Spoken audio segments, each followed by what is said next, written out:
अद्भुत महोत्सव श्री बागेश्वर धाम के इस दिव्य प्रांगण में चल रहा है, जहां श्री देवी भक्ति माता की धारा के प्रवाहित के साथ साथ श्री बागेश्वर बालाजी की कृपा का भी अनुभव और उनके दर्शन और उनकी चरणों की धूली में बैठ करके कथा रस का रसस्वादन करना बड़ा अद्भुत अनुभव है। भाई कथा सुनाना एक बड़ी बात है, पर खुद को सुनना और बड़ी बात है।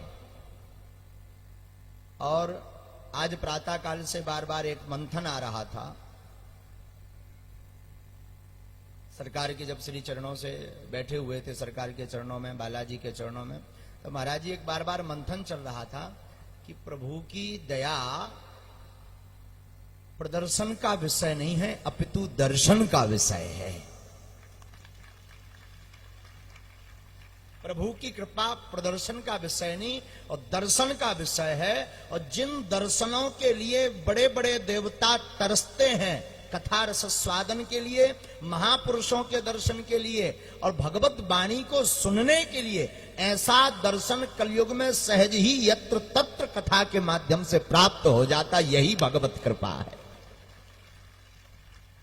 जो ये दर्शन ना कर पाए, जो ऐसा यह दर्शन ना कर पाए अथवा वंचित रह जाए या अपने जीवन काल में बार बार ऐसी कथा को श्रवण ना कर पाए, तो उस आदमी को सीधी सी बात कही जाए, भैया बड़े बड़े देवता भी दुत्कारते हैं कि बड़े भाग्य मानस तनु पावा, सुर दुर्लभ सदग्रंथ ही गावा। बड़े बड़े देवता भी दुत्कारते हैं कि बड़े भाग्य से तुम्हें मनुष्य तन मिला, फिर भी तुम ठाकुर जी की कथा ना सुन पाए, भगवत चर्चा ना कर पाए, तो आप किसी काम के नहीं हैं। कौमार आचरित प्राज्ञो धर्मान भागवतानेह दुर्लभम मानसम जनम तदप ध्रुव अर्थदम। बड़े बड़े पूज्य महाराज जी कथा में कई बार बताते हैं, बड़े जो है कई जन्मों के प्रयास के बाद मानस तन मिला, और मानस तन मिलकर के बड़ी बात देखिए, भगवान का चमत्कार। सूक्ष्म समय में वाणी विराम करेंगे क्योंकि कथा महाराज जी की सुननी है, सुनाने नहीं बैठे हैं।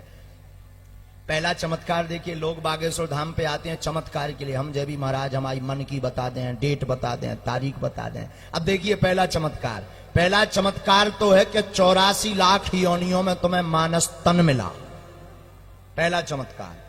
अब दूसरा चमत्कार देखिए, पूरे विश्व में 222 देश हैं, उसमें आपको भारत वतन में जन्म मिला।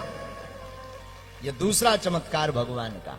अभी रुकिए मत, तीसरा चमत्कार देखिए, एक धर्म है सनातन, 40 अन्न जो है पंथ हैं, ये सब पंथ हैं, बाकी चाहे जैसो कर लो, चाहे चादर चढ़ाओ, ये सब पंथ हैं। धर्म तो एक ही है सनातन, और चाहे एक जने ऐसे खड़े उनके सामने प्रे करो, तो ये सब पंथ हैं। धर्म तो एक ही है, सनातन धर्म है। तो आप विचार करिए, 40 पंथ में एक सनातन धर्म है। पहला चमत्कार आपको मानस्तन मिला, दूसरा चमत्कार वतन भारत में आपको जन्म मिला, तीसरा चमत्कार इतने पंथों में आपको सनातन धर्म में जन्म मिला।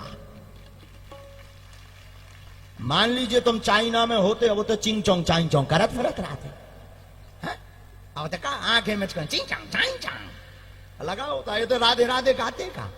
अब बड़ी कृपा के आप भारत में भय, और भारत में आप इस बुंदेलखंड की धरा में महाराज जी पधारे, और बुंदेलखंड वासी भाग्यशाली कि तुम बुंदेलखंड में भय, और बुंदेलखंड में महाराज आके कथा कर रहे, और आप ना सुन पाए, अनुकरण ना कर पाए, तो हम आपसे बढ़कर के कोई पागल नहीं। ये भगवान का तीसरा चमत्कार। चौथा चमत्कार ये है कि पूरे देश के लोग जिस बागेश्वर धाम पर निष्ठा बनाए हैं, उन बागेश्वर धाम बालाजी के प्रांगण में प्रियाकांत जू की कृपा से, प्रियाकांत जू के विशेष कृपा पात्र, ठाकुर जी के कृपा पात्र, और जिनके नाम के पीछे भी ठाकुर लगा, पूज्य धर्म रतन श्री देवकी नंदन ठाकुर जी के मुख से कथा सुन रहे हैं। ये 4 चमत्कार इकट्ठे हो गए। अब 5वीं की जरूरत हो सो टोकन नंबर ले लियो। आओ बचे, अब कौन सो टोकन नंबर ले लियो, सो ठटरी सी बारजे है, चाहे जो कोई हो। हाँ, सोते सामने सबको छा जाएगा, फिर बालाजी के दरबार में बैठो। लेकिन ये बड़ा भाग्य है, कौमार आचरित प्राज्ञो धर्मान भागवता नेहा दुर्लभम मानसम जनम तदप ध्रुव अर्थदम। आज का भाव यही है, भगवत कथा प्रदर्शन का नहीं, दर्शन का विषय है। इसे टीवी पे या मोबाइल पे या घरे बैठ के या पंडाल में करो, दर्शन करो। बोलो वृंदावन बिहारी लाल की। इसी के साथ वाणी को विराम।